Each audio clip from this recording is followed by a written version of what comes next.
In the United States, the Department of Homeland Security has just announced that Harvard University can no longer enroll foreign students. It's a dramatic move that escalates tensions between the federal government and the Ivy League school.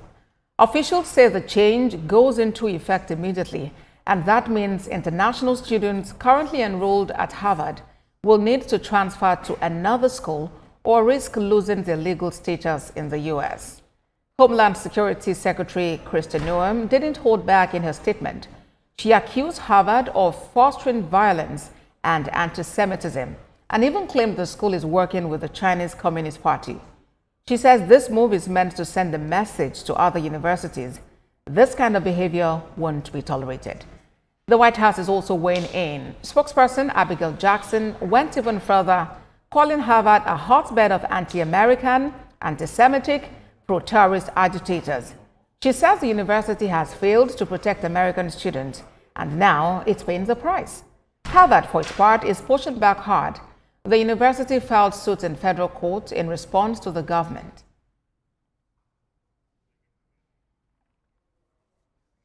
Well, immigration attorney Andrew Thomas joins me live from Norwood, Massachusetts, via Zoom. Good to have you join us on World Now. Well, Harvard University can, no longer enroll foreign students. What does this mean for the university, which has now filed a suit challenging that decision? Yeah, it's thank you very much for having me. It's really disturbing because America's oldest university hosts at least a quarter of its student body from outside the United States. And like all law-abiding institutions, when things are not going your way, you seek redress in court. And it's a good thing Harvard has gone to court to challenge what it describes as a campaign of retribution. Extensively, the Trump administration wants to investigate Harvard over alleged liberal bias and race-based policies that don't favor certain demographics. And they are also cutting funding to the tune of almost $4 billion, apparently trying to choke off the school's mission. So it's a good thing the university is seeking redress in the place everybody goes to seek redress, including the President of the United States, the courts. All right. So what does this now mean for the, very many students, foreign students who are enrolled, at Harvard and who are just caught in this, it's just like it's something they know nothing about.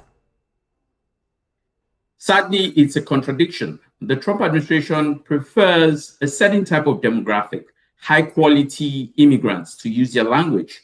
But the immigrants who come from outside the United States to study at Harvard are one of the best.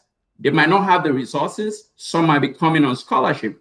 But it's disturbing that the people who form the basis of America's future workforce have been denied an opportunity to come and display their talents, not just in the academia, but in every facet of American life. Because as an international student, depending on the path you're choosing, if you come to the United States, after you graduate, you might have an opportunity to have what they call optional practical training.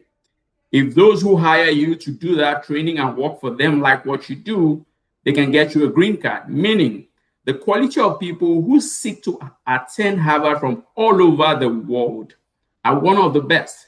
And America will be missing out, denying Harvard a chance, or any other university in America for that matter, to get the very best to come to the United States and help the United States. And how do you think, this might in the long run impact Harvard, its global ranking out there? Well, policies can be harmful, so I can't predict. It's in court. Let's see how it plays out. But what I can say is that Harvard is doing the right thing. It is very un-American to capitulate, and they're going to seek redress in court.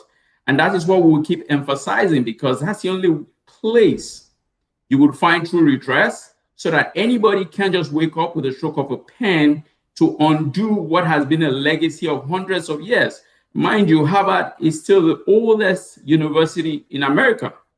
And for them to be treated like this, you can imagine what would happen to others who don't have such influence and financial muscle.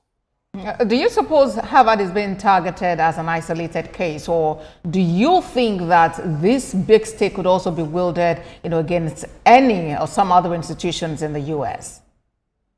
Well, Harvard doesn't appear to be the only one dealing with this. Perception is everything.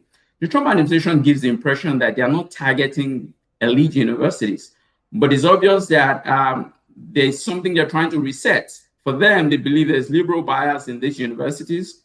For them, they believe the universities are not doing enough to tackle the challenge of anti-Semitism. Over time, we'll find out who's right or who's wrong.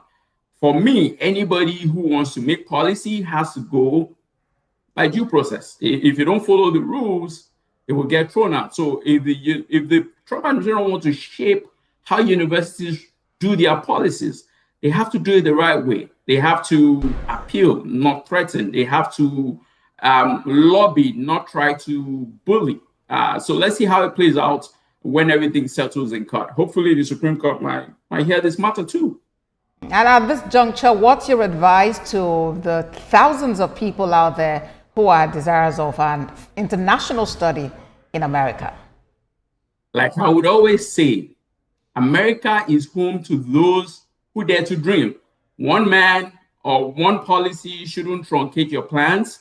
If you have plans to visit the United States, to benefit from the United States, to do anything in the United States, please put it on full throttle. Don't change your mind. The people who are trying to stop people from coming to the United States also showed up some time ago. The time will show up that is different. Nobody has a monopoly to pursue the American dream. As long as you dare to dream, pursue that dream, and don't let one man or one policy deter you. But based on precedent, how long do you suppose this legal case now could last, such that people know where they stand and they know what's happening with this matter? It's difficult to predict because typically the Supreme Court hears cases around this time next month and next month, and it's difficult to predict how it will wind through the courts. As it is, we just have to wait and see how this cycle plays out. And there's another judgment, there's another restraining order that says no international students' visas should be revoked and no international students should be deported. It was issued yesterday. I can't remember the court, but that also applies to Harvard University, the plan to stop Harvard from enrolling international students. Immigration attorney Andrew Thomas, thank you very much for your time on World Now. Thank you.